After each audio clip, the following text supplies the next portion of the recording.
మోపిదేవి వెంకటరమణ తన నియోజకవర్గంలో తను ఎట్లాగూ గెలవట్లేదు అని చెప్పేసి తన అక్కడ ఉన్నటువంటి అనగాని సత్యప్రసాద్తో మాట్లాడుకుని ఫైనల్గా తను డ్రాప్ అయిపోయి తనకిచ్చిన రాజ్యసభ సీట్ వద్దనుకుని తెలుగుదేశంతో చేరిపోయడం ద్వారా పక్కెళ్ళిపోయారు.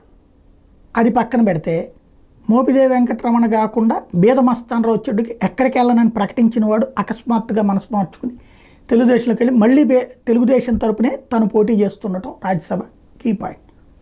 కానీ కృష్ణయ్యది అసలు ఎవరికీ తెలియలే. కృష్ణయ్య అసలు అంతకుముందే స్టేట్మెంట్ కూడా ఇచ్చాడు, బీసీలకు ఎంతో చేశాడు జగన్మోహన్ రెడ్డి, అట్లాంటి వ్యక్తిని ఎలాగా నేను వదులుకుంటాను, నేను ఎక్కడికి పోను రాజ్యసభ సీట్ అట్లాగే అని చెప్పాడు. తీరా చూస్తే ఉన్నట్టుండి రాజీనామా.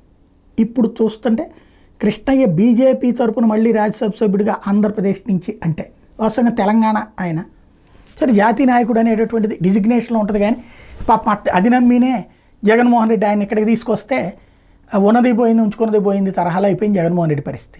బీసీఎల్లోకి కొత్తగా వచ్చింది ఏం లేదు, ఉన్నది పోయినటువంటి పరిస్థితి. ఉన్న నాయకులందరినీ నమ్మకపోవడం, అతన్ని నమ్మడంతో దెబ్బతిన్నారు. ఇప్పుడు ఆ కృష్ణయ్య భారతీయ జనతా పార్టీ తరపున, అంటే భారతీయ జనతా పార్టీ అభ్యర్థిగా అంటే చక్రం బీజేపీ తిప్పిందా? ఎందుకంటే అసలు ఆయన రాజీనామా చేశారని కూడా తెలియదు. రాజీనామా ఆమోదం పొందిన తర్వాత మాత్రమే తెలిసింది. వైసీపీ వాళ్ళకు కూడా షాక్ అయ్యారు. అంటే బీజేపీనే చక్రం తిప్పింది అనుకోవాలా?